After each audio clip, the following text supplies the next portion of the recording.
You're listening to PD for the Soul, the podcast that centers the person behind the teacher badge and helps us align our practice with purpose. I'm so glad you're here. July is all about action. This month, we're digging deep into what it means to design lessons for the students who need us most, and that's all of them. We're not just talking about good teaching. We're talking about intentional, equity-centered teaching that prioritizes students on the margins, creates strong foundations, and supports diverse learners every step of the way. Here's what's coming up. In our first solo episode, I'm asking a question that should be at the heart of every plan. Who are my lessons designed for? Because if we're not careful, our default becomes the center, and our most vulnerable learners get left behind. Then I sat down with Leroy Smith for a powerful conversation on teaching students with disabilities, not as an afterthought, but as a starting point for instructional excellence. After that, we talked with Tara McCormick about how primary and middle school experiences shape high school success.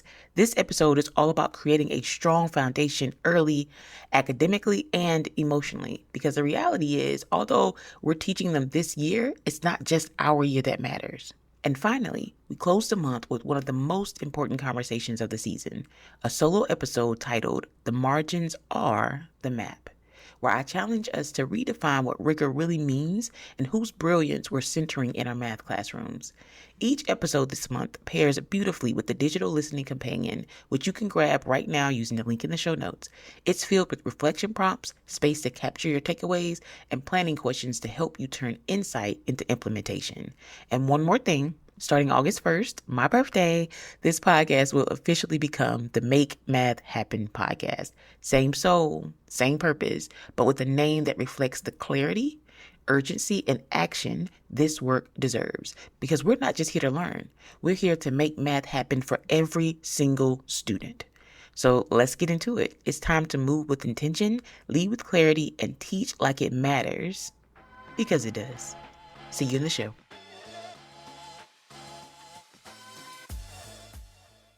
Welcome back to PD for the Soul, the podcast where we center purpose, passion, and practices that nourish educators from the inside out. Today's episode is one I've been especially eager to share. We're diving into the intersection of disability, race, and education, and how we as educators can rise to meet the needs of every learner, especially those too often overlooked. I'm joined by Mr. Leroy Smith, founder of Realized Curriculum Solutions, whose work is transforming how we show up for Black boys with disabilities. From teacher training to curriculum design, he is helping schools move beyond compliance and into the kind of care that leads to real outcomes.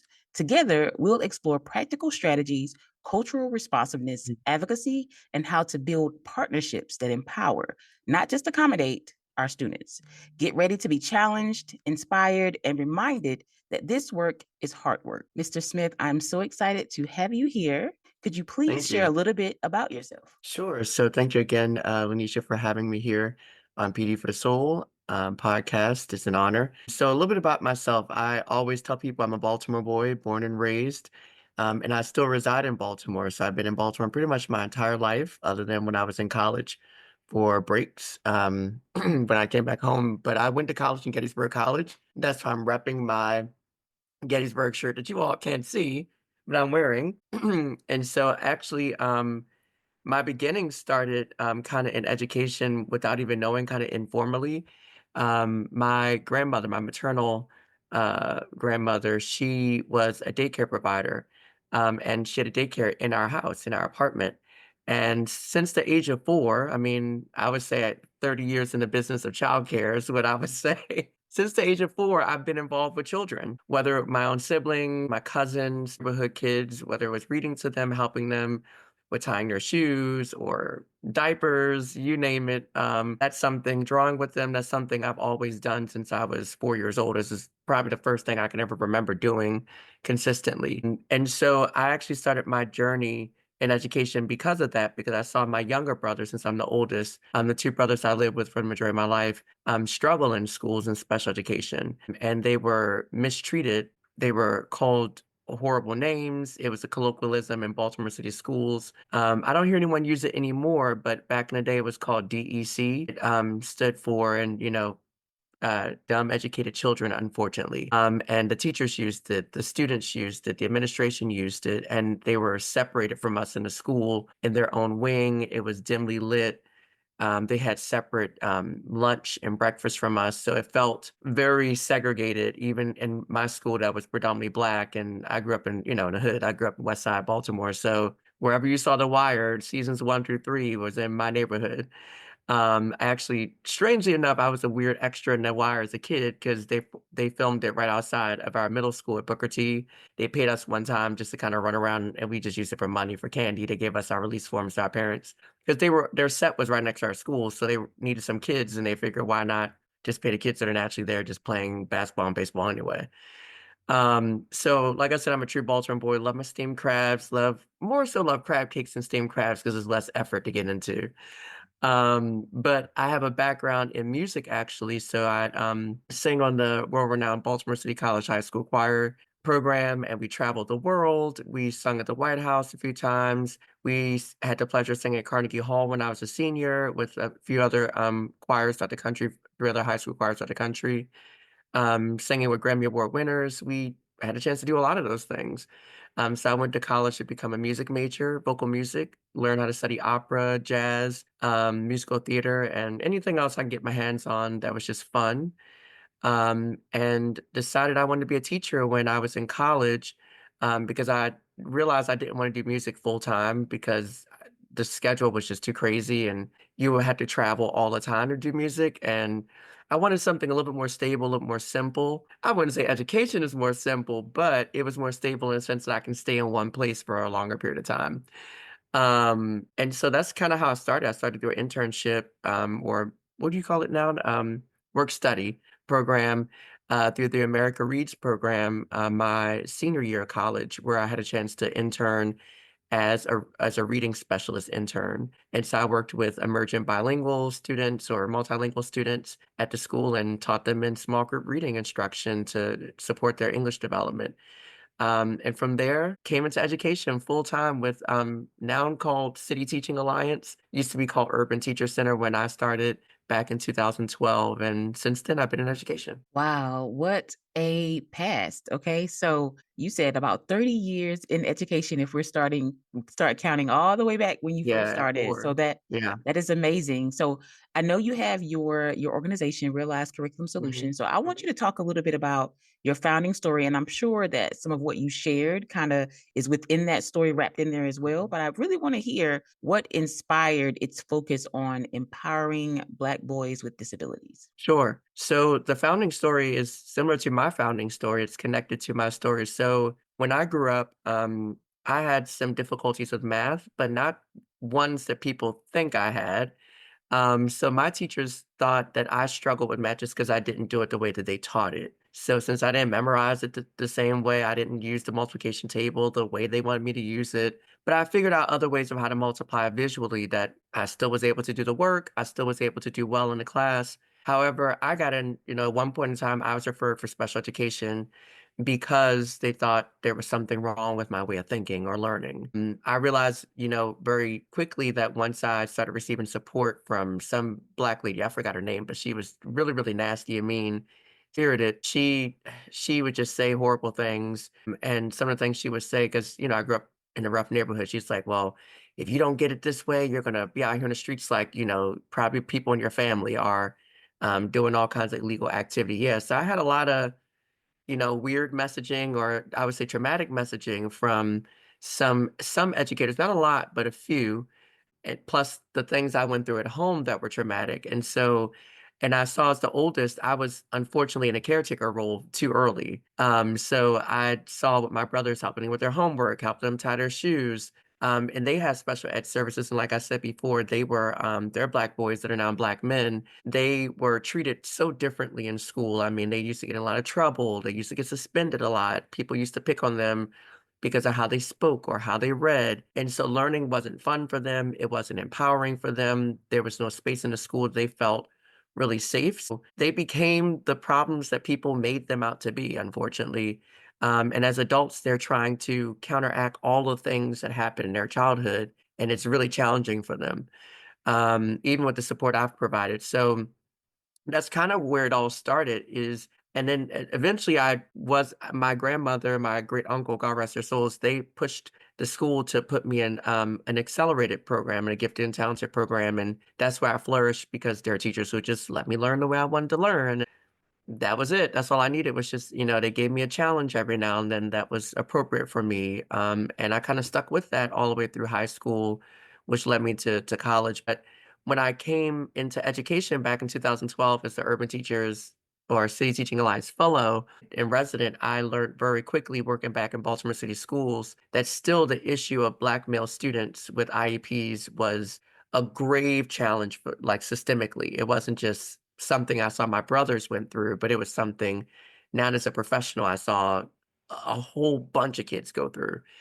I realized that that was my impetus for wanting to be in education was to make sure that other Black male students who have, neurodivergence or disabilities like my brothers didn't go through the same thing. So they had a high quality education.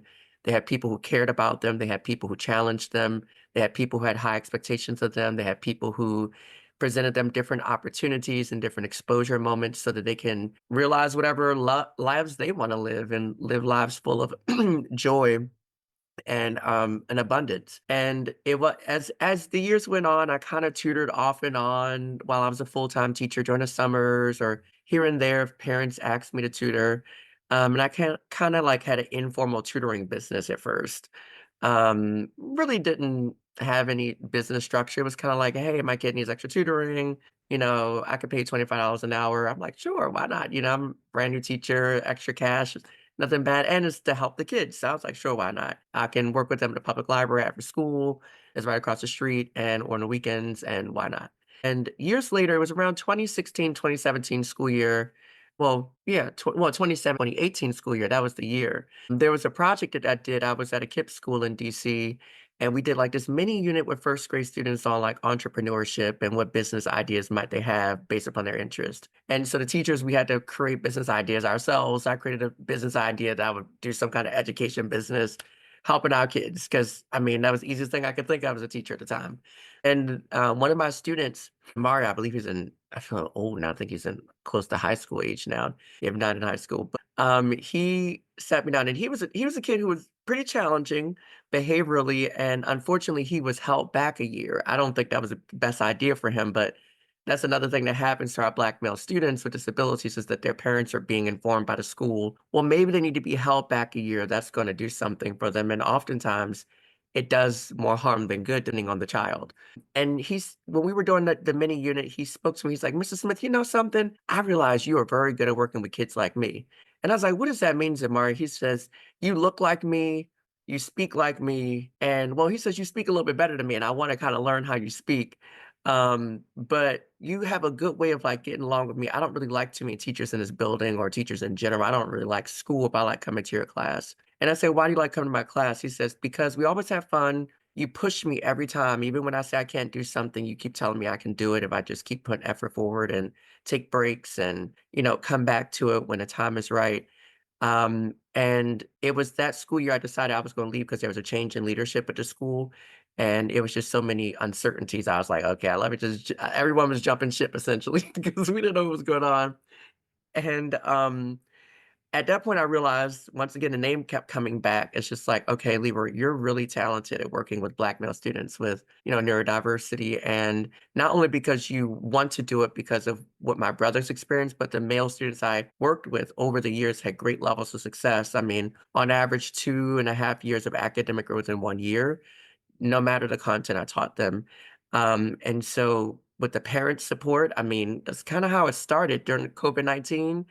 We had the lockdowns, and some of my former family started calling me, and some of my former colleagues started calling me, like, how do we work with student A or student B that's a Black male student? And it was more students than that. It started expanding. It was like, how do we work with multilingual students? And how do we make things culturally relevant for all kinds of students? So it's kind of expanded over the years for who I serve and the support I give out. But my heart's always been with, the Black boys so they can have what they need. And people was like, well, how do we pay you? And I'm like, it's a pandemic. I was like, I don't know. I was like, send me a check. I don't know how that goes. And then I realized, okay, one of my parents, she told me, you need to start a business, Mr. Smith. You're sitting on something here and you just need to do it. And this is a former parent I work with who knew that I had an idea. She's like, "You just need to kinda just do it." And a few of my friends, I spoke to them and family members, it's like, "Yeah, you just kinda gotta do it." And I'm like, "Alright, I'll just kinda do it."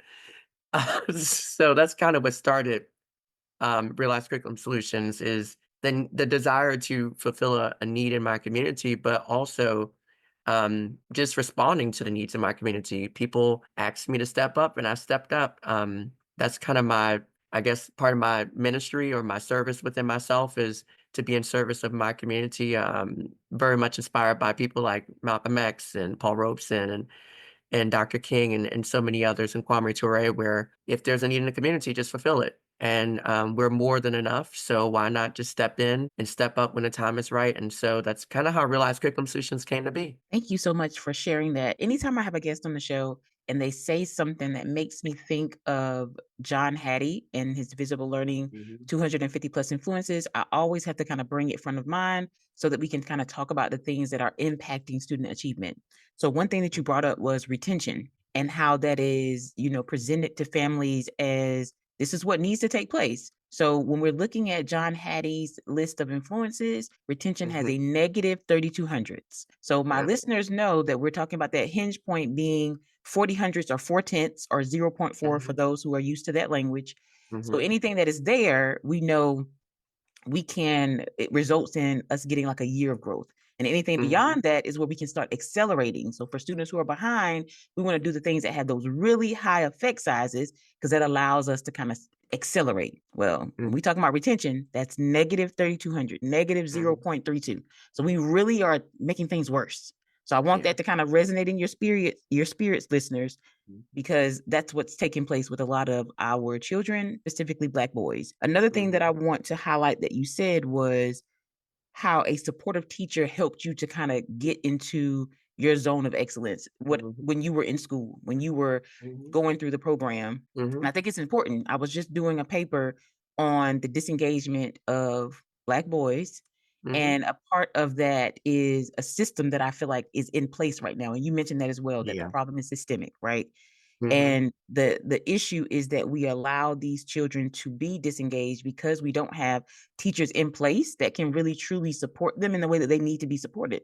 They're mhm, not being as supportive, and some of them might be nasty, like the teacher that you experienced as yeah, well. And so yeah, when we have those people in place, we really are setting our children up for failure. So mhm, thank you again for sharing how you got started. Now I'm ready. I'm ready to jump into this conversation hey, a little bit deeper because I'm ready to talk about these common challenges that teachers face when they're supporting Black boys, especially Black mhm, boys with disabilities. What mhm. strategies have you found to be most effective in addressing these challenges? Sure. So I always say the first challenge with working with Black boys is that you can't be colorblind, which is often what I see. It's been one of the byproducts of integration since Brown versus Board of Education and the 1964 Civil Rights Act. It's kind of like we're colorblind, we're in a post-racial society. We even had presidents that have said that before. We're in this post-racial society that no one really has skin color, no one really we're all the same.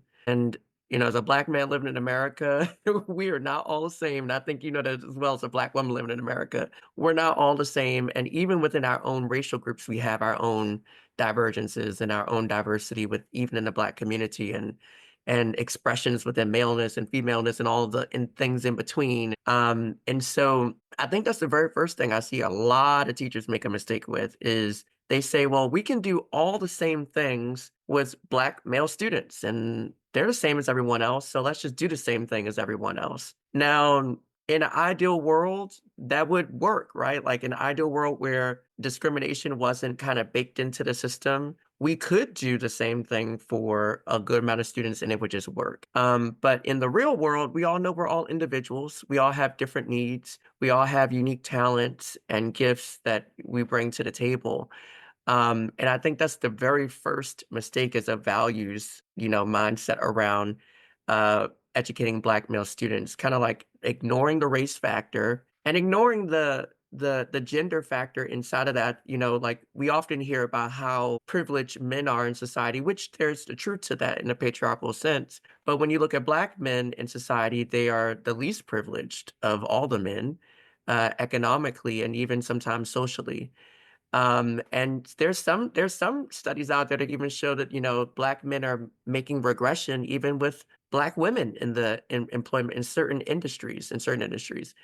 And so I think there's a misnomer that since we're in patriarchy, that all men benefit or all boys benefit, and that's just not true as well. So I think that's the first thing, and I know some people go, "Oh, Leroy, are you going into the woke space so early?" I was like, "It's not going into the," we're in that day and time.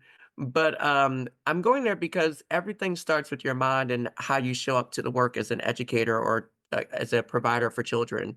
And if you come in thinking, I don't have to acknowledge the race or the gender of my students, you're almost like setting yourself up before you try anything else. I always tell new teachers, I said, you will set yourself up if you think that this Black boy over here who is uber energetic is going to learn the exact same way as this white boy over there. They may have common interests. They might both like to read a Diary of a Wimpy Kid. That's great. They can have common interests. But culturally, there's some differences and some nuances that's going to make it a little different of how you speak to all your students and how you resonate with all your students. So I say first, that's the first thing. It's just strategy number one is just to acknowledge that the race and gender factors do exist and there's some cultural differences there, and those differences aren't bad. They aren't a challenge, and I think that's the thing I wanna, demystify and destigmatize is that cultural differences, racial differences, gender differences, or however we show up are not a challenge. They are just a natural part of our life as human beings. And I think that's another mistake a lot of teachers make. They come in like, "Oh my gosh, this Black boy, whatever his name is, he is a challenge because I might not be Black, and that's a challenge for me. So this is gonna be a challenge to get a chance to connect with him." I'm just like, okay, well, if you just ask him what he likes to do, what his hopes and dreams are, what his fears are, you might just resonate with him and you might find some traction. And if you connect with his family and show his family that you genuinely care and you want to be in partnership with them to provide the maximum amount of support and love and nurturing for him, that's another space. So I would definitely say that's the first part. Number two is that our Black male students, particularly Black male students with disabilities, need a lot of nurturing. I think we give a lot of the nurturing to our female students, because I think it's a social norm that we nurture our girls a little bit more in certain aspects. In certain aspects, it's not always happening, but I know the way I grew up, I felt as though the girls in my family got more nurturing. They got more hugs. They got, kind of words said to them. They didn't hear the term "suck it up, be a man." They didn't hear all these, toxic things. I mean, they may have heard other toxic things, but they didn't hear those toxic things. And often, even when I was in the classroom, I would hear teachers say that, like, "Come on, you gotta man up. You can't be a chump. Like, come on, you gotta step up, man. Come on, you gotta do this. You got." And a lot of times, our Black boys are just that. They're just boys. They're children. They need nurturing. They need people to understand them at an emotional level.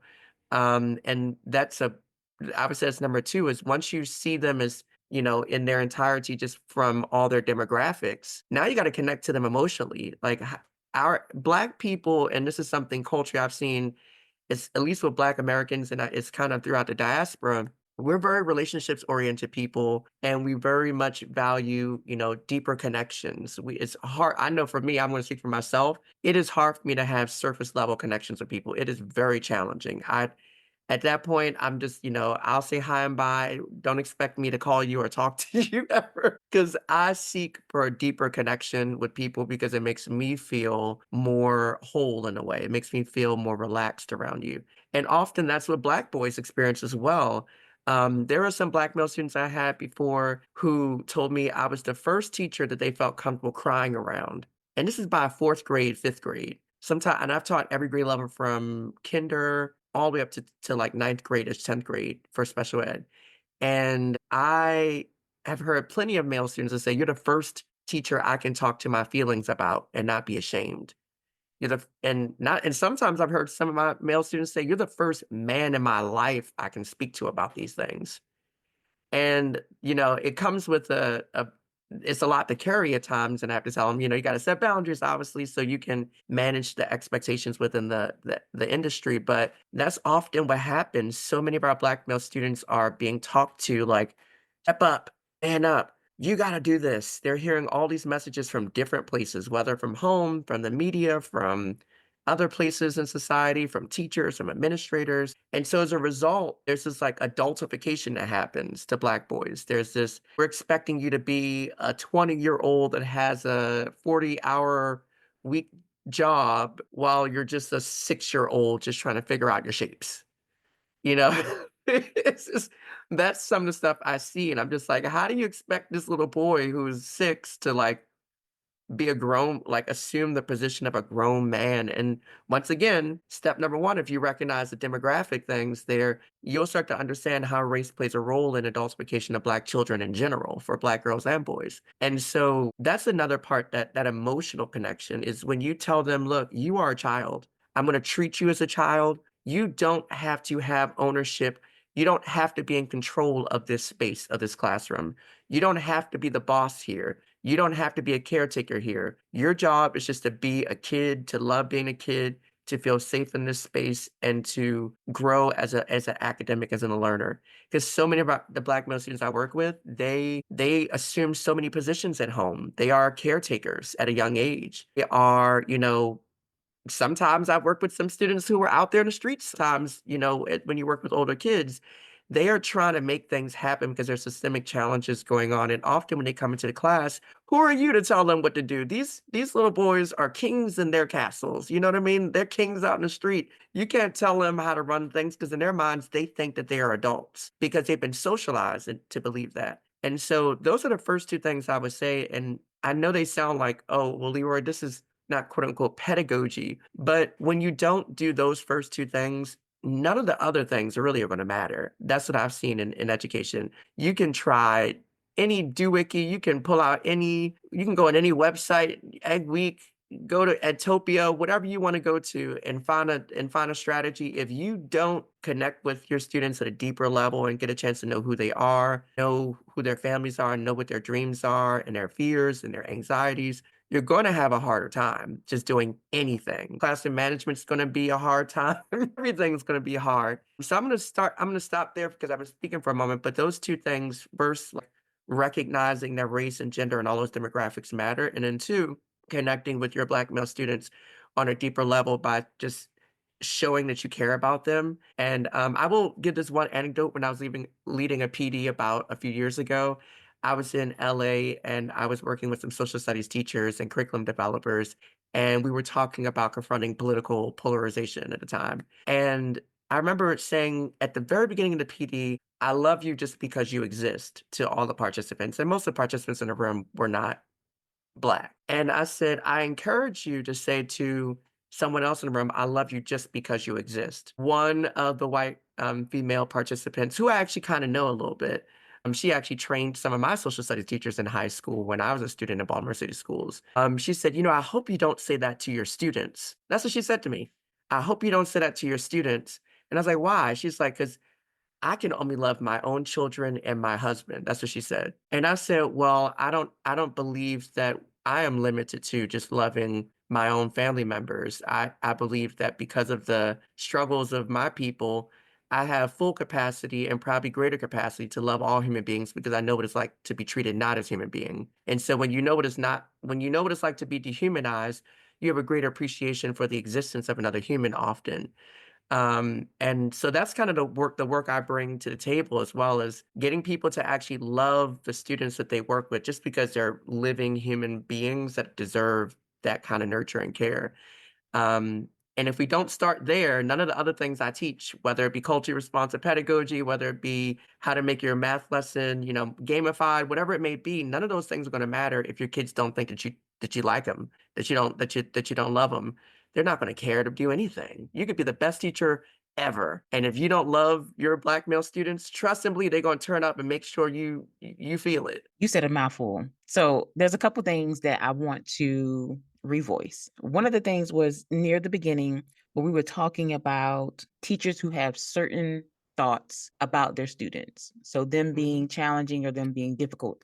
I had an interview with a psychologist a couple of weeks ago where we talked about how thoughts becomes feelings and then those feelings manifest Yeah. into behaviors. So if you have those thoughts about your students who are in your class, and so often we hear people say, well, I don't see race, I don't see color. But let's be real, okay? Yep. You might not feel like you see it, but there's something that's coming out of you that makes it real that you're seeing who's in your classroom. But my point Mhm. is that if you're having specific thoughts centered around the students who are in your classroom, whether it be negative or positive, those things become feelings. And then those things become like actions. It's going to show up in how you're treating them, the things that you're doing, the things that you're saying. And sometimes you may not even realize it, but it's Mhm. taking place. And I think it's Mhm. important to acknowledge that. And I like that you said your first thing was acknowledging that not all your students are the same. So Mhm. we talk about differentiation all the time. So if I go into Mhm. my classroom and I say, I don't see race, everybody is the same, then how are Mhm. you differentiating? Mhm. I really want people to kind of think about that. And then that nurturing was that's powerful right there because too often we do feel like it is a lot easier or normal for us to hug Mhm. on and love on the little girls because Mhm. they're girls. But the Mhm. boys need love too, you know? Mhm. They need to be Mhm. poured into. So I'm Mhm. hoping that people, as they're listening, are taking notes, whether they be Mhm. mental or you're physically writing it down, because these things are very important for you to take back into your classroom because that's what's going to take that relationship that you have with your students to the next level and thereby impact their performance. So, Mhm. from your experience, what are the Mhm. instructional strategies? We talked about the two things now Mhm. that to help with those challenges, but what are some instructional strategies, excuse me, that have had Mhm. the most success in Mhm. engaging and empowering students? Well, I think one of the first things is including the students' narratives in the instruction. Since Black students are still very much in our culture is very much still the oral tradition, narratives are still huge in our community. So including your student stories into the instruction. For example, I've been a math teacher. I've taught pretty much every subject area at this point. But in math, one of the things you can do is taking a word problem when you do a survey with your students and see what kind of things they like or dislike or where they like to go to on the weekends. Maybe they like to go to the skate rink or the movie theater or the bowling alley or Dave and Buster's, wherever it may be. You're getting a pulse of where they go, things they do. Maybe they go to church on the weekend. Maybe they go to the mosque. Maybe they go grocery shopping. Maybe they go to a specific store because that's the store their family likes to go to, or they go to the farmer's market. So these are things that I do at the beginning of the school year to help teachers out, and also I help with students is getting a chance to kind of know what they do during their lives outside of school. School is not their whole life, and there's a good reason for that is because if you can connect with someone beyond the walls of an institution, you can connect with them as a human being in general. So, including their stories and word problems. So, for example, let's say student A, student B, student C, they all love going to the skate rink on the weekends, and they're fifth grade students. And one of the fifth grade standards is to add and subtract, multi-digit whole numbers. Maybe they're doing a thing where they're getting ticket prices. They're having a birthday party, and during the birthday party, student A's name is included in there, and they're trying to get this specific rate, and they have to multiply by a certain number to see how much all the tickets will be for their party. Student B also has to do a student C, so you're still teaching the standard, but you're including their stories in there, and then start off the lesson by how many people go to the skate rink on the weekends at the very beginning of the lesson, see their hands raised and just say, what are some of the things that you see in that skate rink? What are some of the sounds you hear? What are some of the emotions that you have when you go to the skate rink? Do you feel positive? Are you a little nervous? Do you think you're going to fall? And things like that. Who are some of the people that you see there? Is it your family? Is it your friends? Is it other community members? And do all of that before you even get into the launch of teaching the actual standard.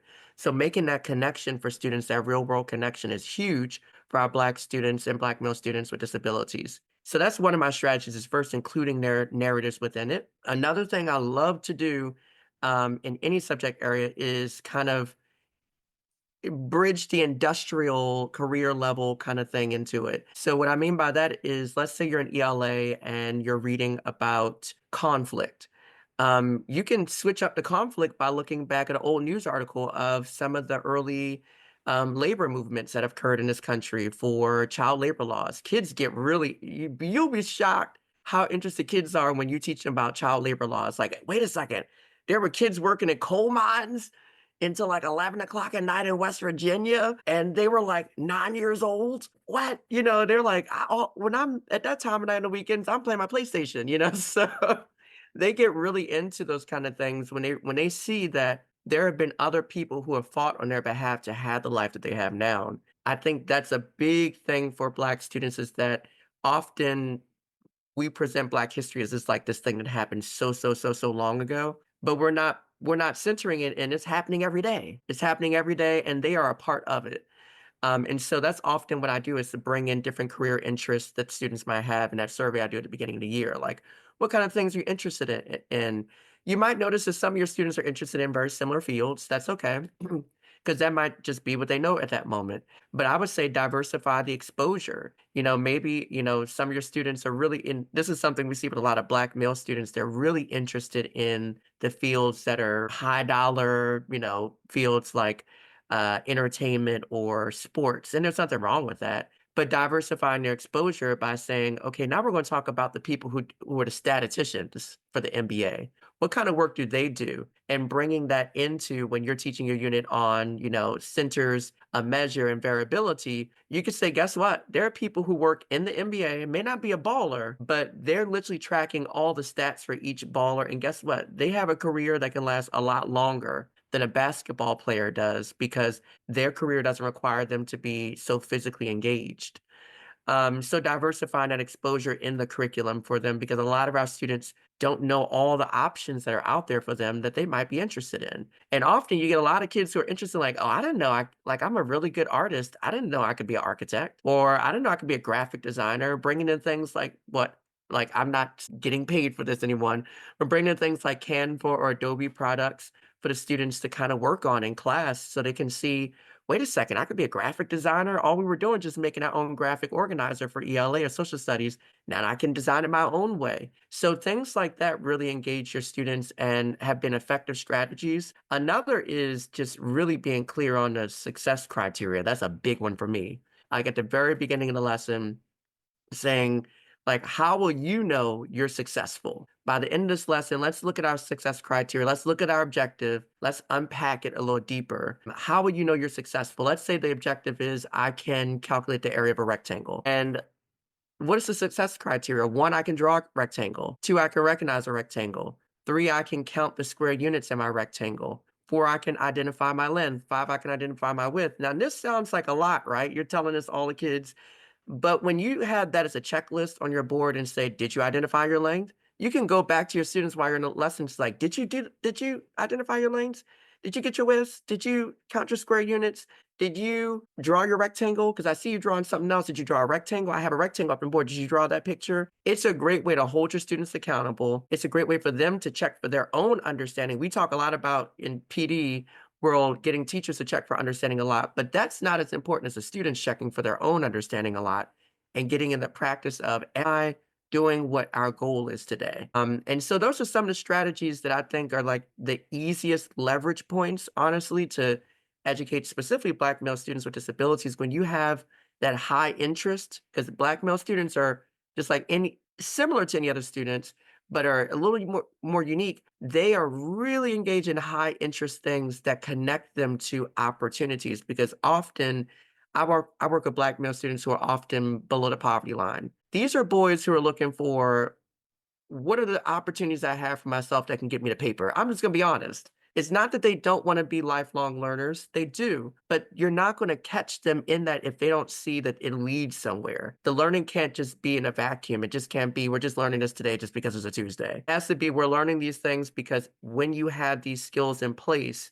it can lead you to all these other avenues in your life that you might want to take. And having this skill will put you in a different position. And just including their stories, like they can see themselves in the work, that the work is not disconnected from their lives. And I think that's a big thing. Is like if you're not connected to if the learning isn't connected to your life, you probably will have less agency in your life, and you'll be less active for advocating for yourself because you don't see the worth in your learning. If you don't see yourself, what's the point of even thinking it's interesting? You might say it's boring, or you don't want to tap into it.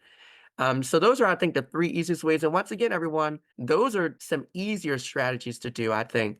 Like more complicated strategies when it comes to like how to modify a text or how to modify a graphic organizer or doing more advanced strategies, like, visual, fading prompts over time. Those require more strategy, but the ones I told you about, less work for you. You could do that every lesson or as many lessons as you want. The success criteria, you need to do every lesson, I always say. And the ones with diversifying exposure, you can do that as much as you want, and it doesn't require a lot of effort. You can go on what is it, the Labor Bureau statistics, and you can look up different industries and jobs for students, and they have great resources. Hopefully, they don't take it down with the federal government. We don't know these days, but they have great resources for teachers that expose students to different careers early on, their salaries, their benefits, the work that they do. And you can just use that and embed it in your lesson plan. And it is so much more fun and engaging for students. I'm glad that you said success criteria is something that teachers should have every day. I think that it's critical, not just for with students with disabilities, but for all students in Hmm. the classroom. Hmm. I'm telling you, it Hmm. is a game changer when you tell students where they're going. Hmm. Every single time in my experience anyway, Hmm. they locked in because They are. I already know what the goal is. Kids wanna go. Hmm.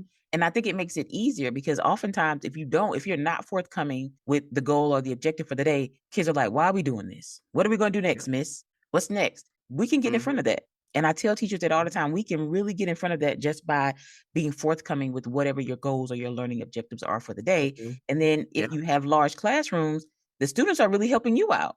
Because that's as you're correct. making your labs, students are able Yeah. to look at that checklist that you just ran through Yeah. for us, and they can assess themselves and Yeah. see where they are. So we Yeah. really are helping ourselves through helping our students. So Hmm. keep that in mind. And it evens the playing field. I mean, just imagine if you have a class that's, all kinds of students that are in there from all backgrounds and all kinds of educational plans. If they all know what they're working towards, it builds community. Community cannot be built in these separate silos. Community can only be built really with shared values, shared practices. And so if all the students have the same shared goal, they can all hold each other accountable and ask for help and get the help that they need from a peer. So that becomes a community so that and this is where I said earlier, you know how some of our students become the bosses of the class. They're the big dog. They're the top dog in the class. It's often because as an educator, we have not set the success criteria to even the playing field to make sure that they can be in a position of being a student and a child and not be in a position of being the boss. Because when there is no structure or loose structure, kids are going to assume whatever positions that they need to make themselves feel safe and whole. And that's where the success criteria comes in, is if they know what the structure is, what they're working towards. If they don't know, they can say, hey, I see you're working on this. Do you have a rectangle on your paper? Do you have square units drawn? I need help with that. It makes them be kids and connect and not be the boss and telling other people what to do. So that's what I've seen over time. Okay, so next I want us to talk a little bit about cultural responsiveness. You mentioned this a little bit earlier. So before you get into answering this question, I want you to just give us a little bit about just what that even means for someone Mhm. who may have heard it, because we are really good in education about using buzzwords, and sometimes people don't Mhm. always be on the same track with what the meaning is. Mhm. So how can Mhm. teachers incorporate culturally responsive teaching practices to better support those Black boys with disabilities? But start off by telling us a little bit about what that is. Sure. Culturally relevant pedagogy and culture responsive pedagogy and teaching are very similar. This is research that comes from Miss Latson Billings all the way up till Miss Hammond. There's so many others, Muniz, that really speaks about incorporating our students' experiences within the curriculum, reshaping our curriculum to reflect our students' needs, wants, interests, strengths. But also not just that, but still teaching at a high academic level. There's still a high academic rigor that is happening for all students. We're just making the curriculum adjusted to their experiences and adjusted to their future aspirations as well. I always add that extra part because it's not just about their current experiences, it's about some of the experiences that they want to have as they, mature. Additionally, there's this other element of the social, cultural, political analysis that comes in there. It's not that students are just learning these math standards about, let's go back to the math standard about, area of a rectangle, which is usually a fourth grade standard. And they have to count the square units, the length and the width, and that's it. No, culture responsive pedagogy would be, how do you find the area of your bedroom if you're using measuring tape? Or how do you find the area of your desk or the classroom or the cafeteria using different tools like a laser measuring tape for and a lot of our Black students love being in like more manual things like construction and carpentry. And let me tell you something, it's like magic when you put that electronic tape measure in the hand and they can measure a whole room. They're like, oh my God, I don't even gotta move. I don't gotta stretch out the whole thing. It's really fun for them. But also making it the social, cultural, political connection I'm talking about is okay, when was the school built? Who built the school? What funding went to building this school in the past?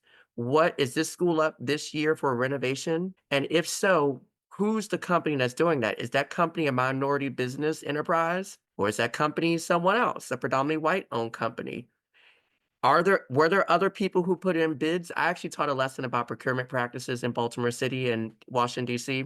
about which contractors actually get the contracts that are millions and millions of dollars to rebuild the schools and do window replacements and stuff like that. And I asked them, go on their websites and just look up the owners and see who makes all of our schools and puts our windows. Do you see any black people doing that? That own the company? They might work in the company, but you see them that own the company? And often the students who are, black or Latino, whomever, they're just like, no, we don't. And it's the same people, Mr. Smith. Why is it the same company for almost all the schools in the city? Like, is there no other company to do it? I'm like, well, let's look.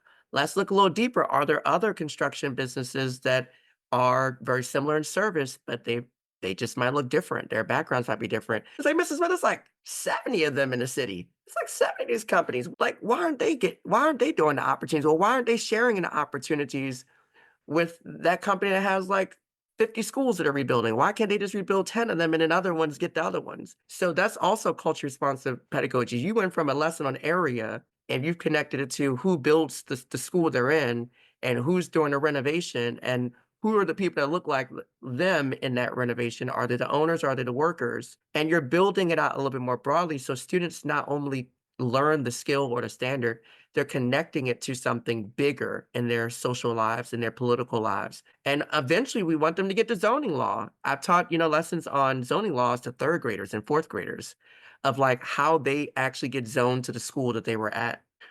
That's another thing about area, which area you are in. Are you in a historically redlined community? Is that why your school is, not, is that why our school doesn't have the books that we need? Is that why our school's falling apart? It's because we're still in the historically redlined community that hasn't gotten investment in needs. So you can easily go from teaching area, well, I wouldn't say easily, because it takes someone who's really being intentional to do this. But you can go from teaching area to going to teaching about building design, architecture, that entrepreneurial or career piece, and tying it into what kind of schools higher education might be in that kind of realm, or even if community colleges offer programs and certifications for that. And then go into other things like apprenticeships. You can talk about the blueprint of the school, go down to City Hall and look at the specs for the school and see all of those things and see how they're built and see which renovations have been added, who was the last structural engineer, what's a structural engineer. So culture responsive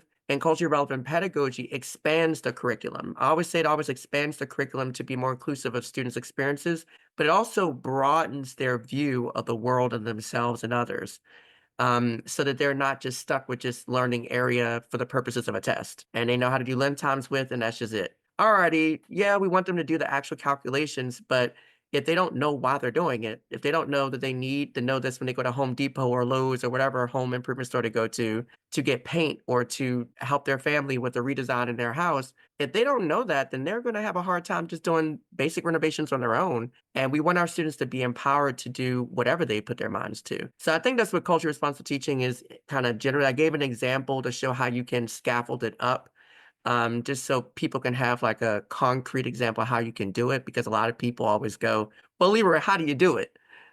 We kind of get like we can go online and see what the bullet points are about what it is, but what does it actually look like for students? And that's how it could look for that one example. Thank you for mentioning Lowe's. It reminded me of when I was in Lowe's a few months ago, and this lady came up to me. It was a black lady. She came up to me. She said, "How do I buy the carpet?" She said, "I know that my dimensions of my house is whatever it was." She said, "But how do I use that to buy the carpet?" And I said, "I must look like a math teacher. Do I look like a math teacher?" Because I was ready to help her too. But that just made me think about that. Okay, so let me get back on track. So when we're thinking about supporting all students, what are some Mhm. classroom management strategies that work best for creating an inclusive but structured learning environment that supports students with disabilities? Sure. One of the things I go back to how you set your expectations at the very beginning. But one of the tenets of culture responsive pedagogy is high expectations. I always add high yet reasonable expectations because it has to be reasonable for that child. Like what's a high expectation for one child might look a little different than another. But the expectation is, and I always say to my students, the moment that you walk through this door, everyone's a genius. We all live in our own genius. There's some days we're going to be at a 10. There's some days we're going to be 1. There's days we're going to be at a 5. And that's life. Not everyone's going to be at a 100 every day. And if you know anyone who's like that, then their name might be ChatGPT, you know? And even ChatGPT is not even at 100 every day. Just kind of get like setting that norm that this is a safe space. I always say every day, my job, and I've learned this through conscious discipline, my job is to keep you safe, and your job is to help me keep you safe. And also, some of the things I do is like develop a cultural mission statement. So when we did math, we would say, I will work, I will share, I will learn, I will speak, I will question all mathematics with my peers and for my peers. And just so they understand, they're not just learning for themselves, they're learning for the purpose of helping other people. So creating a service kind of sense in the class of the sense of being in service to someone else. Because when you have that kind of classroom management, that kind of classroom culture, the students who may not have disabilities or who might be doing quite well don't see the kid who has a disability as an other. They don't otherize them. They just see them as their friend, their peer, someone that they want to help because it is our responsibility to make sure we all learn this.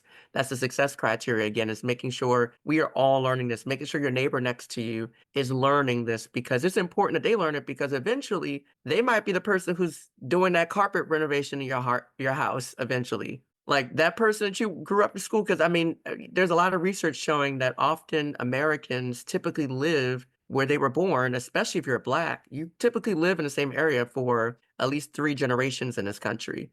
So that means that your classmates you went to grade school with are going to probably work in the same community that you grew up with, and you probably going to work in that same community as well. So it's incumbent upon you as a student in 4th grade that your peer knows area and perimeter as well because they might be doing your home renovation one day. It's not just important that you know it because you might want to be an architect. They got to know it too because you might hire them one day and they need to do that as well in your class. So that's why it's so important to have that service piece there and that industry piece there is because often students, even we teach them to be so hyper individualistic because it's an American thing to be so individualistic. We miss the element of the reality is most Black kids will stay where they live for at least 3 generations. So we need to make sure that everyone's ready. I want to make sure that the person who's opening me up, that's a kid one day, that's going to be a doctor that might do open heart surgery on me, knows how to cut, a certain area or dimension on my chest so they can get what they need to get to and not cut up the whole thing. I want to make sure that my peer next to me knows how to, I don't know, count their money because maybe they might be they might own a hair shop or they might be a barber, or they might be whomever, and I wanna make sure I get my correct change back when I'm paying for my haircut. So, it's incumbent upon all of us to do that, and I think that's one of the things I think that's missing in classroom management is how do you build a culture of being in service to someone else and being in, space. I'm a firm believer in Dr. King's message of radical love. How do you build a culture that we love each other because we exist, and through that love, we can build community so we can support each other when times are tough and times are good and the times that are in between. So those are some things I think help all students, but specifically students who have disabilities, because often they feel otherized. They feel like when they get their pull-out service, that they feel disconnected from their general education class. And most of our students, 80% of students across the country of all demographics, spend most of their time in general education. So if they don't feel like they're connected to the community or their peers, they're not going to want to participate. They're going to be afraid to speak up. And that causes other behavioral things. Either they shut down or they turn up. And if they don't feel like people are there invested in their learning, their peers learning, and I've often seen that when every kid in that class is invested in another kid's learning, they can reach their friend or their peer even better than we can as adults. They have this magical kid language energy. I don't even know how you can describe it. But when that one friend comes over and say, "Hey, let's sit and read. I wanna read this book with you." You could have told that kid, 2, 3 times, "It's time to read your book." But their friend comes next to them and say, "Can we read together?" And they just instantly melt and they're right there reading. I think that's a big part of classroom management. If you don't teach kids to be in service to each other, you're always going to have issues. And once again, this is a mindset thing. I think we often think, let's put up all these rules in the classroom and just be kind of very punitive in the classroom. And that has a negative impact for a lot of students, particularly Black male students, because school police gets involved, the actual police gets involved sometimes. And we don't talk about what does it mean to be in service to each other. We often talk about what are you going to do to follow the rules? Okay, that's one part of it, but what if the question was, what are you going to do to maintain a safe community for everyone here? What are you going to do to make sure student C, D, E, and F, and G are safe just like you feel safe? And what can they do to help you feel safe? And I think those kind of things and being consistent. Teachers, I want to say it once again, being consistent each and every time and being transparent in your own feelings, telling kids, look, right now, I would love to have this conversation with you. However, I see that you look a little frustrated. Your eyebrows are frowned, you're pouting, your lips are down. And right now, I'm a little confused. I don't really know what to say to you at this point. I suggest you go speak to a peer who might understand your feelings, and maybe talking out with them might help me through their translation interpretation through what you're going through, might help me better understand. I need to step back. I think you need to step back because sometimes in conversations, when people are in a 10, we all need to step away and just kind of process with people that we trust before we come back to the table and have that conversation. That's another piece in classroom management a lot of people don't want to do is putting it on the peers. Trust and believe kids love that kind of stuff. Kids love when they say, I helped my friend read today. I helped my friend learn their multiplication facts today. They love that. They love feeling like their genius has been acknowledged in the classroom because all kids have a level of genius. And so I think that's that classroom management piece that really goes there and celebrating them when they do it. Celebrate every small win. I know some teachers go, Mrs. Smith, do I really have to give a sticker for like the small thing? Like they just put their name on the paper today. And I'm like, well, the last 6 days they didn't put their name on the paper. So today is the day. You say, you know what? You showed up today. And the other days you probably felt like you were on a 5, but you showed up on a 10 today. You got your name on the paper, sticker. And I know you might feel like everyone like this is kind of belittling children, but children are just like adults. We all need a little motivation sometimes. You need a little sprinkles, what I like to call it with the elementary school students. We need a little sprinkling of joy. Like it's not just enough that we get our paychecks from our employers. Sometimes we get our paycheck and we're still not happy as adults. Sometimes we need our employer needs to sometimes recognize the good work we've done or say, hey, you know what? You should take a day off because you've been working really hard lately. Those are those kind of things. Or you know what? We found some extra money in our budget. Do you want to go to this PD that I know you've been itching for the whole school year? Those are the kind of things that get us moving. So why do you not think kids need those things? They need the same things that we need as adults. They need the validation. They need to feel safe. They need to feel like a community supports them.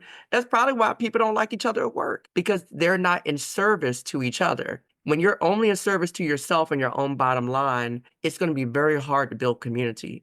And that's a lot of our kids are experiencing and a lot of our teachers are experiencing, which is leading to some of their burnout, is that there's no community to support them. It's just they're all in their bottom selves. The kids are in their bottom selves, and they are just pushing through, and everybody's burned out, everyone's exhausted, and no one even knows the real reason for it. The purpose of learning is not just to do well on tests. The purpose of learning is to build community and to maintain civilizations and build them. And if you can't do that, then what do you really have? If you don't have a civilization, we have nothing, right? We don't have community, none of us really exist the way we want to. So that's what I would say for classroom management overall.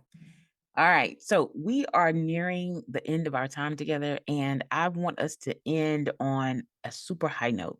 So I want you to think about a success story where a teacher made a significant difference for a student with disabilities. Mhm, What can other educators learn from this example? mhm. So let's see. So I worked with this teacher a few years back. He was a first year teacher, special ed teacher in DC schools. And so at that time, I was working with new, when I was a special ed teacher in DC schools, since I was highly effective for so many cycles, they wanted me to work with other male teachers that were male teachers of color, particularly Black male and Latino male teachers who were working with kids who had IEPs. So I thought it was a great initiative of the school district to pair us together because mentorship is really huge. So I was paired with a few teachers that school year, I think about 6, but this particular teacher taught in a school not too far from me on about maybe 10 minutes away in DC. Excuse me. And he was having a hard time first quarter during his first observation with just holding his students accountable, making sure that they were trying their best, showing their work. Particularly his students were, this is a fifth grade, fourth grade kind of blended special ed kind of resource, I would say self-contained classroom. So he was having a hard time with students just doing addition and subtraction between, 0 and 1,000 with and without regrouping. And so he kept coming in, black male teacher, kept saying, Leroy, this is too much for me. Like, they're not doing the subtraction correctly. They're not regrouping. They're not borrowing. They're not doing this. They're not doing that. They're not doing, and I'm like, wait a second, wait a second, wait a second. Slow down. When we come into education and we think about what kids are not doing, we are missing all the things that they are doing. Let's kind of backtrack a little bit here. Let's come in with a strengths-based approach. What things do you see that they can do? And then when it's almost like a light bulb went off, he's like, wait, they can actually add and subtract up to the hundreds place. Okay. So it's just the thousands place is getting them, and it's the regrouping part is getting them. So let's just teach regrouping in their strength area. They know how to do it like up to a certain point. Let's do it in their strength area. They can go up to the hundreds place. Let's do it there. And then let's add the thousands place and ask the students, what strategies can you transfer over from the hundreds place to the thousands place or regrouping? And then also having those manipulatives there when we had the base 10 blocks there and the virtual ones as well on their computers and iPads, they were able to see what they were manipulating to see that regrouping happen.